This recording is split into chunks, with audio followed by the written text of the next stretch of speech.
Welcome to the program. You're watching Sean Bike. My name is Sean Santa Maria. I think I need to go to the shop.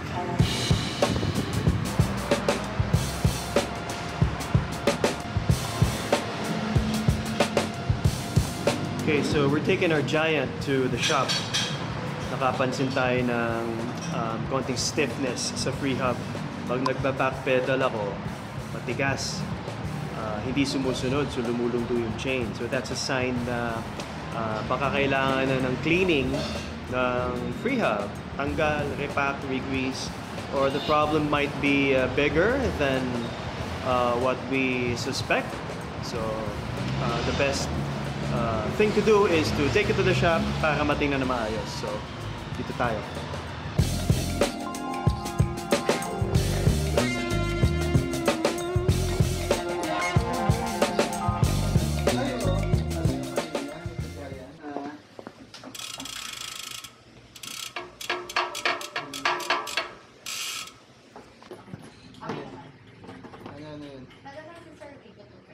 Oo, tagal na yun. Bacoor lang yun. Bago. Wala siyang ano dito? Bago yan si ano. Yung ni-record mo? Yung 350? Ito, oo. Ito na. Minsan sumasama na yung shell dyan eh. Oo, sige. Siguro yung gusto na natin si Sir. Gusto mo yun? Yung kanya, yung gabi na, yung hindi ako na gano'n. Pambata? Yes.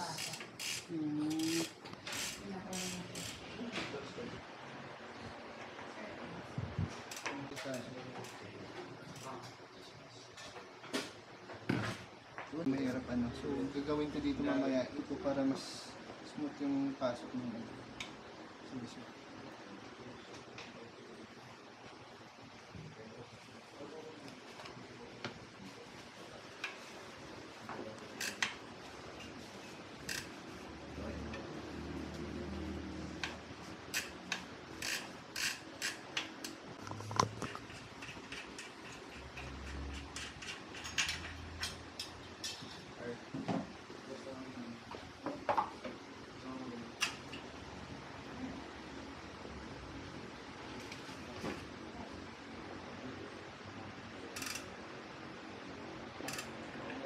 Madali lang. Yung ano. Malapit na. Pinasok ng gusto. At least alam natin ang issue. Oo po. O ayan, sige. Deep clean. There you go. Kailangan mo. Pinakaano ko dito sa tip, yung mga bago ngayon na ano. Mga luma kasi may mga spacer po yan dito na isa. May mga customer kami minsan na pinapaservice nila sa iba. Tapos, minsan na wala yung spacer dito sa gitna. Yeah. Yung 3S mo sila, meron isa, no? Meron yan. Kung pareho tayo ng sinasabi, oo. Ano yun? Yung parang... Lips lang. Oh, Sir. yeah.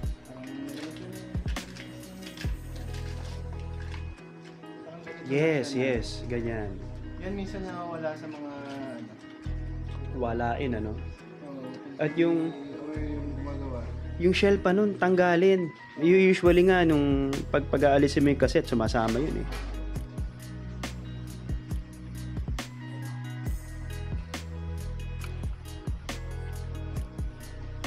Daming moving parts.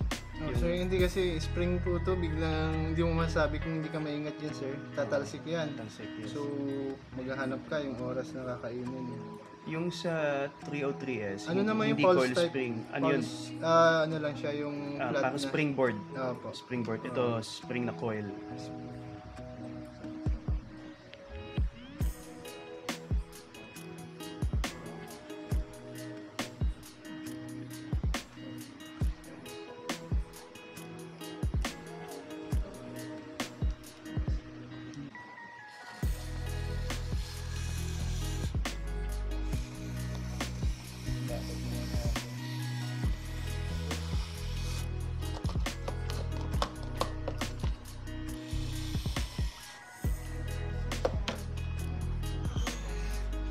Yung mas na-customer ko kanina,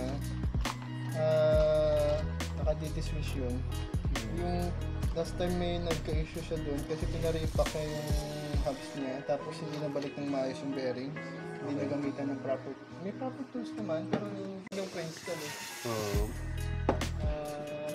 Malaking shop doon. Oo. So, alam ko yung hubs doon, alam doon yung facility ko ngayon dito, sir. Madami nga. Sige lang. Workstation. Office ni Jirek.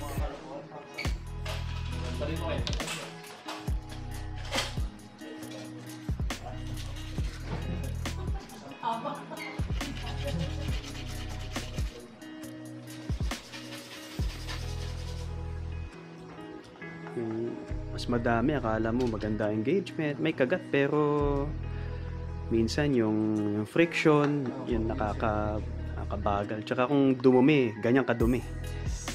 Liit. Yan ang wag mawawala, ano? Kasi ang may maliit pa dito sir, yung kay Dito Swiss. Ay, ano yata? Yung isa, Mavic. Ito talaga yung ano. meron din. Ganitong type din. Dito yung loob, okay naman sir. Okay, looks good. Okay. Pero yung dito lang po inikwata ng pulse. Madami lang.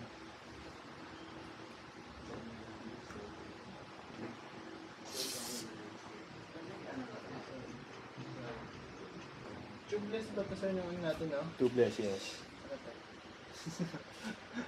May nakabaon pa.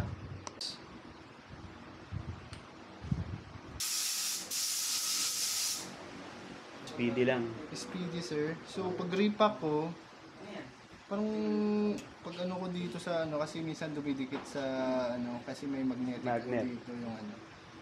Nasama tapos na Nalaglag.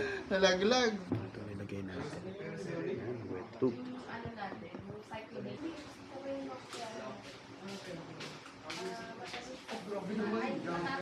Umaga ako nakapag-ride si Sir siya na. Ano, dyan lang ako. Hermosa. Diretso ng Dasma. Trapos pa din sana. Malapaya. May specific na grease ba dapat sa loob ng hub? Depende po sir kung naka ano po tayo sir, kung naka ceramic bearing. So ceramic grease po yung lagay natin.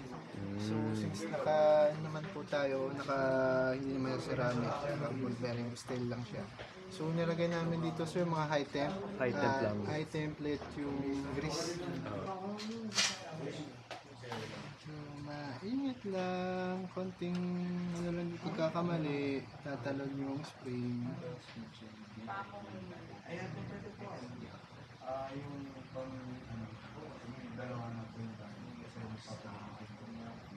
Talunin eh. Oo, sir.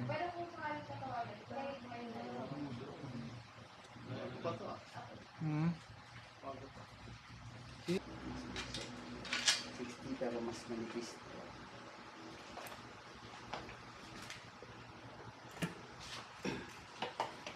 Ay, ang galing no. Oo nga pala. Talian na sa loob. Usually nag-ano ako, dalawang flathead. Ah, Ang galing. Yarn lang oh. Angas niya na. Genius. Ano? Veterans. Tali lang. Ka-veterans. Veteran mood. Usually pag hindi nga marunong katulad ko,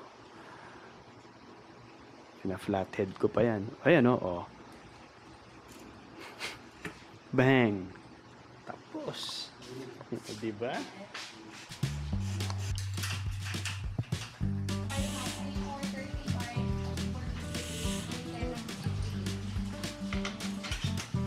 tunog sir, may ano. Bawasan yung tunog niya na... Nung pulse? Paano Ay, tunog hampas lupa na. Hindi na tunog bayaman. Yun pa naman ang pinaka-importante. na sir.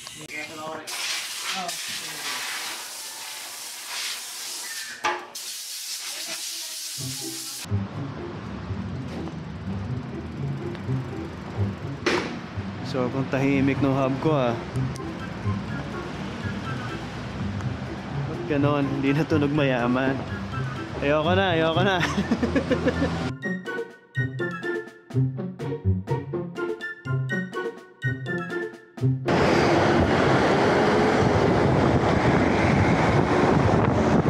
Feeling ko, ang ganda ng padjak.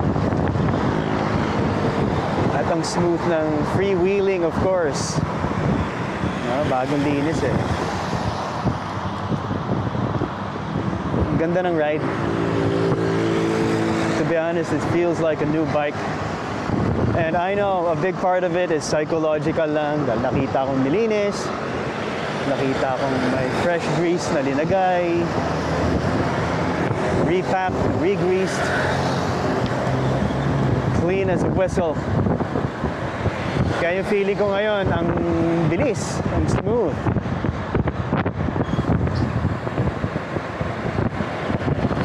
It's worth it talaga. Magpalinis ka ng hub mo, magpa-deep clean ka. Kung may time ka, pa-deep clean mo na rin yung bottom bracket mo. Patanggalin mo yung chain mo. Degrease mo yung chain mo. Basta yung buong drivetrain mo. Linisin mo because smooth is fast. I love it. Ay, ayoko na pala. Hindi na pala siya tunog mayaman. Ayoko na.